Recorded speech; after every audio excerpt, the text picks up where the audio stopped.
while there it was rough, but lately Welcome to Flemington on this magnificent Penfolds Derby Day since 1855, and the crowds are here. We're expecting over 70,000 people here. Please stay. I want you, I need you, oh God. Don't take. Group 1 J-Mac, that's what we do, Phil!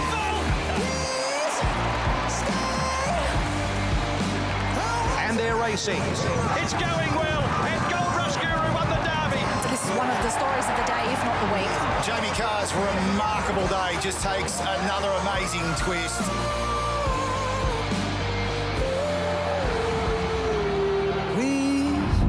Through droughts and floods, from world wars to pandemics, the Melbourne Cup has united a country on the first Tuesday in November for 164 years. And today, fabulous Flemington turns on its greatest day. Oh, I tell you, I know I've got enough. I've got peace and I've got love, but I'm up and I'm thinking I just might lose it all. Australia's great race about to get underway. And they're racing. They come across towards the inside. Knight's Choice warp speed, they hit the line. It's a photo finish. Knight's Choice has won the Lexus Melbourne Cup. Wow, pinch me, I think I'm dreaming. I can't believe it. I don't even know what to say.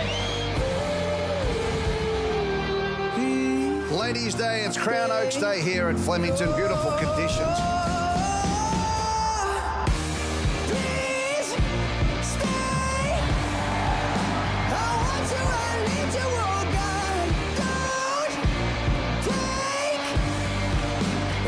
One of Australia's oldest classics, the Crown Oaks, and they're racing.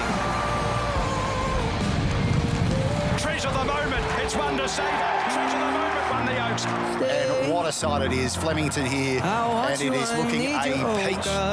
I need these beautiful things. Welcome to Champion Stakes Day at Flemington. Tabs Champion Stakes. We've got the sprint, we've got the mile, we've got the stakes, we've got the champions. It is a magnificent day. Perfect weather conditions where over 223,000 people have come through the gates at fabulous Flemington for what has been an awesome Melbourne Cup Carnival 2024.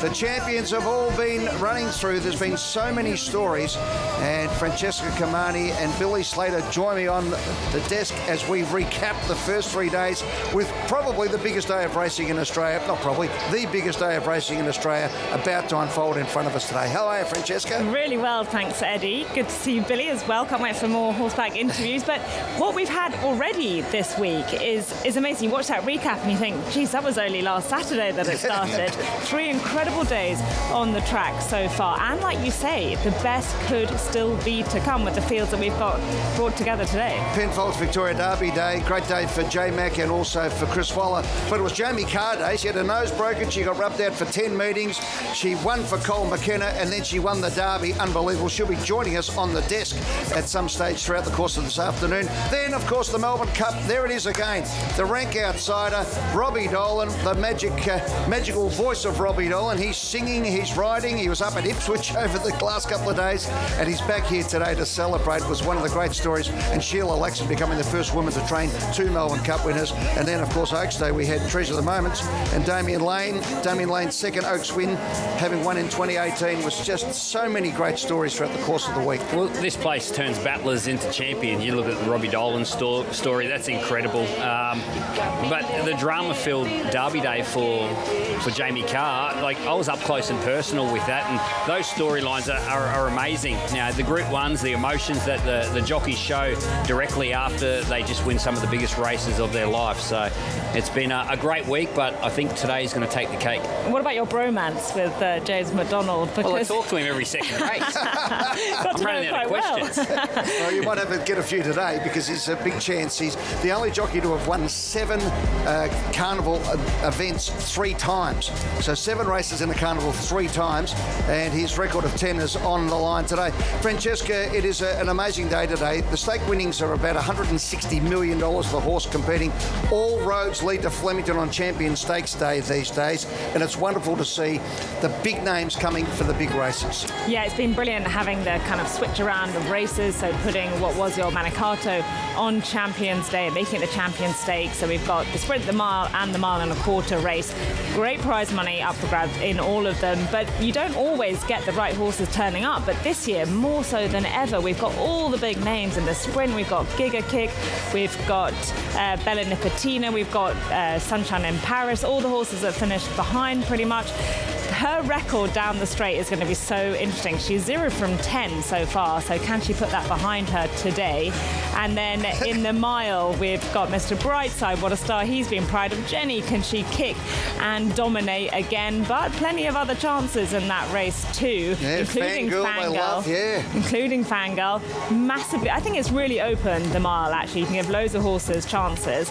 And in the Champion Stakes, I've got to say, I think the Champion Stakes is a bit more of an easy puzzle to solve. Without a Fight last year's Melbourne Cup winner, he's returning for the first time over a mile and a quarter. The Caulfield Cup winner Duke de Sessa reappears, but they've all got to beat the Sistina. Isn't that a race for the ages? But last year's Melbourne Cup winner, this year's Caulfield Cup and Cox Plate winners, that's a race for the ages. And then you've got the rivalry between Mr. Brightside and Pride of Jenny in the mile. And incredibly with the stakes is that they're all up first up after the Melbourne Cup, after the Caulfield Cup, and after winning the Cox Plate. Now, Via Sistina beat Winx's track record. Okay, so we'll put that in perspective. Beat Winx's track record. Do you reckon there's half a chance you could beat Mackay Divas today? It's a little bit windy. I don't know. It's a bit of a hard ask, of course, but wouldn't that be something? And the weather's been great, so the track is in great condition for her to do it. I think what helped her beat the track record at Moonee Valley was the fast tempo set by Pride of Jenny. So if you haven't got that kind of leader in there, it makes it a little bit harder. I'm just looking for the story, Francesca. I'm trying to get it going as much as possible. Being the realist. I'm putting the mayonnaise on everything today. It's absolutely sensational.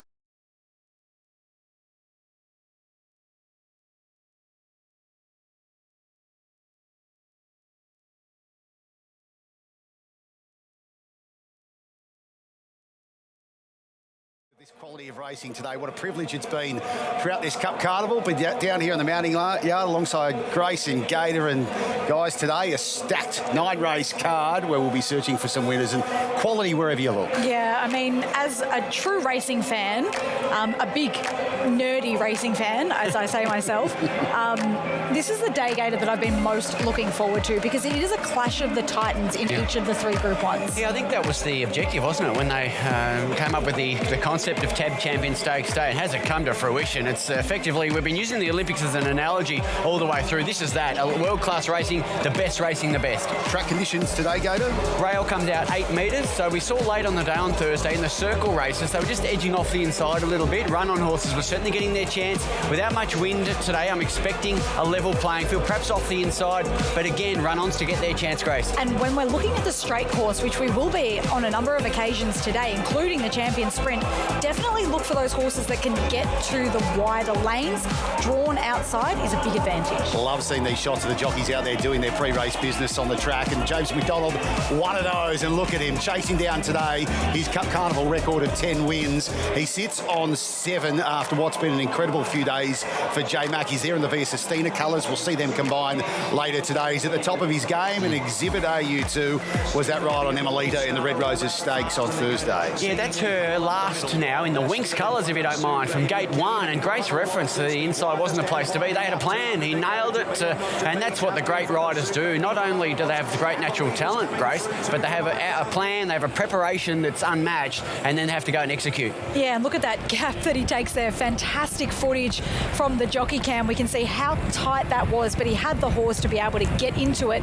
And he's incredibly brave, incredibly good at what he does, and that's why he keeps getting the scores on the board. Yeah, and he's giving himself, J-Mac, as he arrives here at Flemington a little earlier today. He's given himself every chance, hasn't he, with these 8 rides from the 9 races here today. J-Mac, he's been smelling the roses, quite literally pulling a few petals off as he's walked in each day. I'm assuming he did so before we shot him there today. But we're giving the Eliminator the first task today of looking ahead to the VRC Champions Mile. Grace and Gator, the algorithm, that's what it's come up with. What do you make of that? Well, I mean, the whole point of the Eliminator is that the computer says these horses can win, the rest cannot. But Gator, this is one of the races of the day. Yeah. I mean, how rude is the computer today? Yeah, look, I have stern words for the computer. We have to add Pride of Jenny back in and broadsiding back in Tripper Query, but still, he's a star. He's only 4th up for the campaign. Yeah. He can definitely win. All right, now that's one of the 3 Group 1s here, each worth $3 million when they go back to back to back later on today. And these, your tips for the big 3. So my tip in the sprint is Bellatrix Star each way, the 3-year-old filly. Clearly, I'm cheering for Mr. Brightside in the mile, and Via Sistina looks the one to beat, Gator. Yeah, well, she's the banner horse after what she did in the Cox Plate, which she turned into Farlap. I'm going to go for Barraquil in the sprint, and Fangirl gets another go. Love her back to Flemington. All right, they're the main races. What about something else we can look out for? Your best of the day across the 9-race card? Well, I'm quite keen on Firestorm at the current price we're getting in the Matriarch Stakes. She's probably my best bet on the day, Gator. I'm hoping to serve up a few aces with race 4, a horse called Nadal. He's been a different horse since the gelding operation, so give him strength. All right, like what you did there. Looking for those 2. Grace coming in form 2, 5 from 9 on Oaks Day on Thursday. So can she back it up today? We'll find out very soon. On a massive day of racing, we head over to Tony Jones. Well, Damien Lane joins us now. Full book today, mate. Yeah, busy day, so looking forward to it. Let's go through your Group 1s. You've got Private Life in the sprint, back in distance. Yeah, he's had the 4 weeks now in between the guineas in this race, so he's freshened up well. So whether he's good enough, we'll have to wait and see. But he's a quality colt, and he's worth a shot at the race. Amelia's Jewels in the second year Group 1s. Yeah, she bounced back to a good bit of form last week. She was narrowly touched off by a tissue. Very good race, obviously, so she's going to need to be at her best again, but she's very honest. Deny Knowledge in the stakes, 5th in the Caulfield Cup. The run before that was pretty good. Yeah, both the last 2 starts have been very good. She's comes in with career best form, meets a very tough field. It's going to be hard to see anything beating Via Sistina the way it went in the Cox Plate, but it's a horse race and anything can happen. Race 1, you got Far Flung, about a $13 chance at the moment. What can you tell us about this? He's a nice horse who has a good turn of foot on him. He'll need the right run in this race to win, but he's got some talent. As I said, a full book today, so good luck, mate. Thank you. Come on, mate. Good on you, Tony. Tony Jones has been doing a great job of all the interviews throughout the course of the Melbourne Cup Carnival. Okay.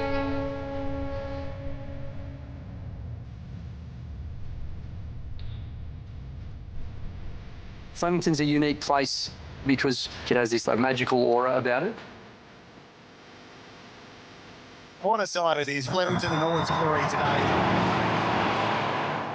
Flemington is a beautiful racecourse. It's my favourite piece of real estate in the world. I often ride from home to go to the track when there's no races there, just to soak up the atmosphere, and you pretend you can hear the ghosts of champions pass.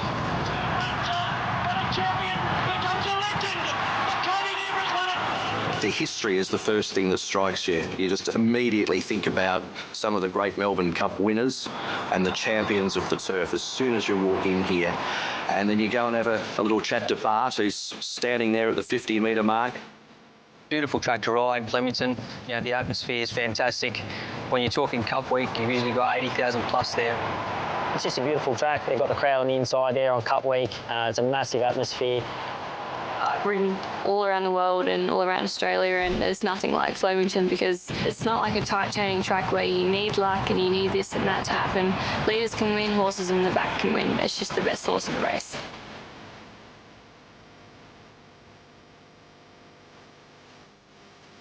Yeah, amazing sights at Flemington. Champions Day today, of course.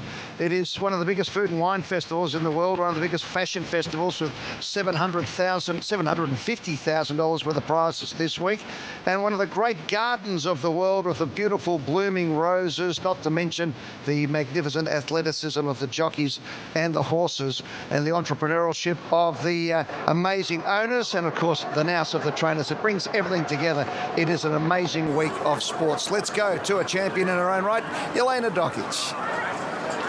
Thanks, Eddie. Well, I am here with a very special person. I'm here with Mick Ryan. He's the head gardener, but also our incredible rose keeper here at Flemington. Welcome, Mick. Thank you, Lena. I first have to ask you, this is a special place, 16,500 rose bushes, the biggest in Southern Hemisphere. How do you get it to be looking so pristine, especially for this part of the year? We start pruning in April, so that's our secret. It's about our timing of our pruning and relying on the Mother Nature and the Melbourne weather. I was going to ask you about the weather because it's very unpredictable here in Melbourne. Does that play a big part? It plays a massive part.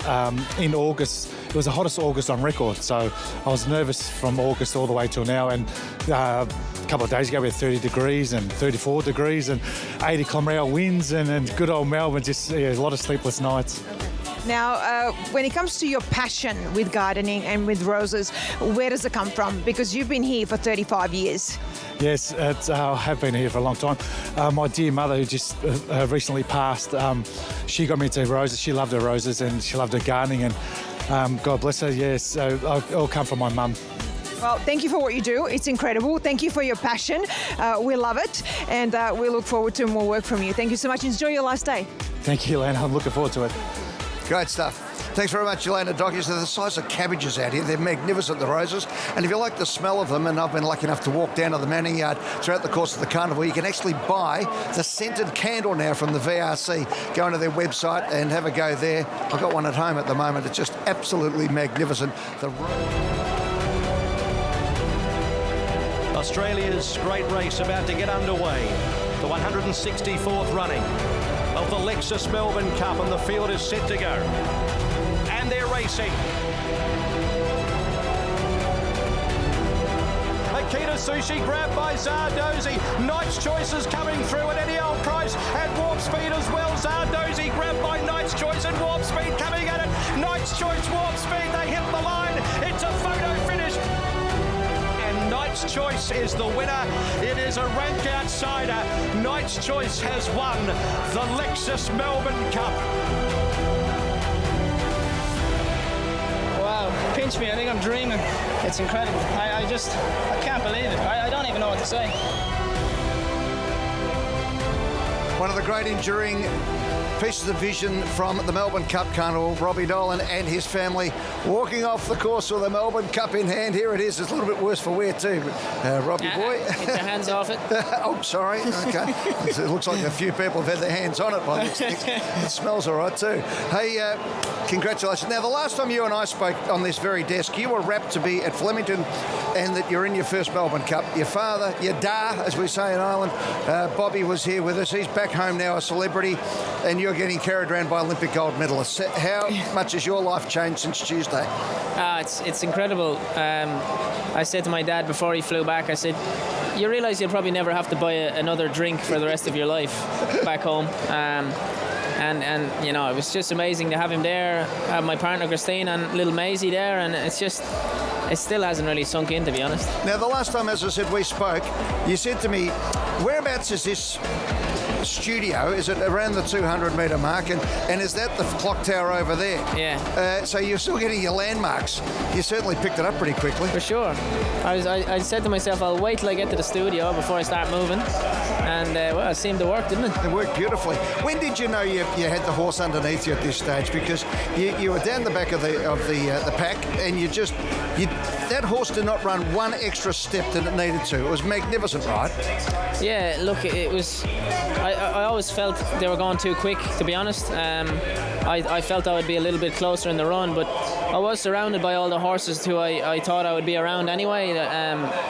Vauban was outside me, I had Absurd beside me. And I could always see the Godolphin horse just ahead of us as well. So I knew I had the right horses around me. I elected to ride him for a bit of luck, and we got the luck. And Zardozi got up on the inside, the Godolphin horse, as you said there. You trailed in and away you went, the gap opened, and your horse was just magnificent. Brilliant. The horse doesn't get enough credit. A lot of people, crediting my ride and stuff, but the horse done the work at the end of the day. He's a great little horse. He's only a small little horse, but really tough and honest, and galloped all the way through the line. Knight's Choice absolutely has changed your life. Sheila Laxon and John Simon. It's just wonderful to see John Simons, who's had a battle with cancer. Sheila becomes the first woman trainer to win 2 Melbourne Cups. But tell me about the microphone in hand. You and your new partner, Ronan Keating, who does the warm-ups for you these days. Me and Ronan, we're good mates, you know. That just come about after the race. It was funny, like sort of before the race, Craig Williams said to me, he says, "Oh, did you see Ronan Keating?" And I said, "Yeah, I seen him." And then I said to him behind the barriers, Craig Williams, I said, "You know, if you win this race, you get to meet Ronan Keating." Anyway, I won the race. After the line, Willow rocked up beside me and he said, "So I guess you're going to meet Ronan Keating then."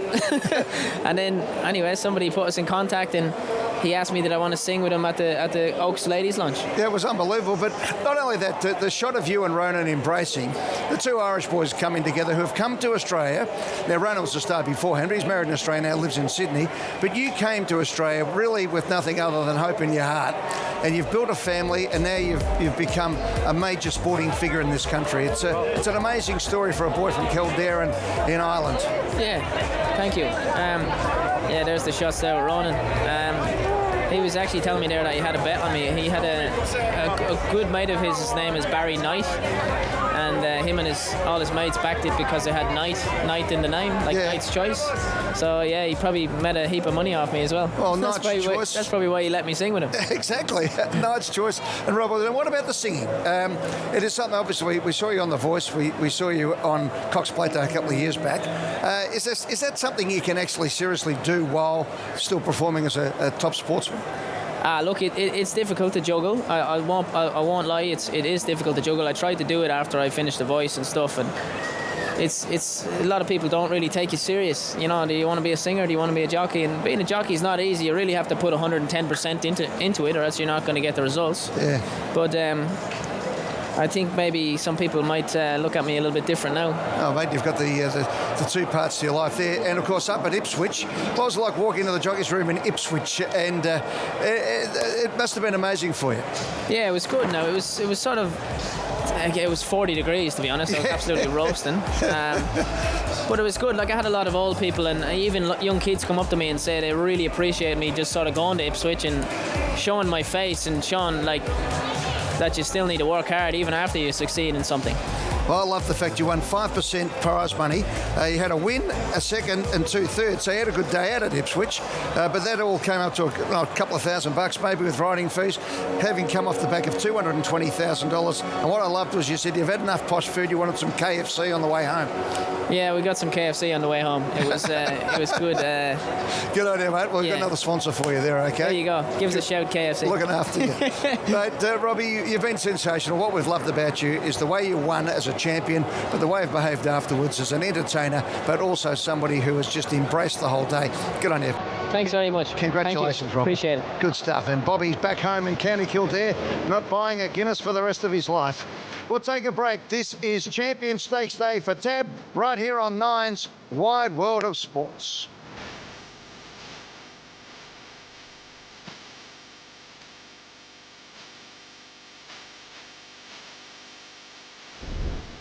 Saluting as we head down to the mounting yard now. James Bracey's got another superstar jockey alongside him. Good on James. Certainly do. Amongst royalty down here with Francesca and the champion jockey that is James McDonald, Eddie, and he's on fire here at the Cup Carnival so far, trying to chase down his record of 10 wins, and he's got a pretty decent book of rides ahead of him today and sits on 7 from the 3 days of racing so far. James, great to have you here. Hey, Bruce. Really good to have you here, mate, because there's obviously a lot to look back at and a lot to look forward to today. And Via Sistina, we had you here the other day for the Cup and helping us talk before and after that. You were just itching to get out there on Via Sistina again. You get your chance today on the back of that Cox Plate victory. Yeah, it was a phenomenal day, and the performance she put in that day was just simply outstanding. So obviously it's been a long, slow build-up for the last 2 weeks. Obviously reliving what she did in the Cox Plate was phenomenal, breaking a track record of Winks, who everyone knows so well, and she's got to come back and do it again, which is always a question mark, because we have ridden some really good horses that have run in a Cox Plate, tried to back up 2 weeks later in this race, and it's not an easy task to do. Do you think she was helped here by that really strong tempo on up front, and will you get that similar setup today? I don't think it'll be as strong, but I expect it to be pretty genuine. But she's very adaptable. You know her very well. I won a Ramvet Stakes on her in the autumn off a very, very slow tempo, and she adapted really well. So slow, fast tempo doesn't really matter for her. So she's one of your rides in the Group 1 races. Could you potentially do a clean sweep of the 3 big Group 1s today? Because you've got VRC in the Champions Stakes, you've got Fangirl in the mile, and you've got Sunshine in Paris in the sprint. Well, I'll be happy with just one, to be fair. I won't be too greedy, but maybe 2. I'll go with 2. I think, Sunshine as well. Well, you like Fangirl, don't you? But I think Sunshine's got a great chance. I love Fangirl as a horse. I think she's a phenomenal mare. She's been very good to me. And you know how you have an affinity with a horse and you really enjoy riding her? She's one of them. She's got an explosive turn of foot when she's right.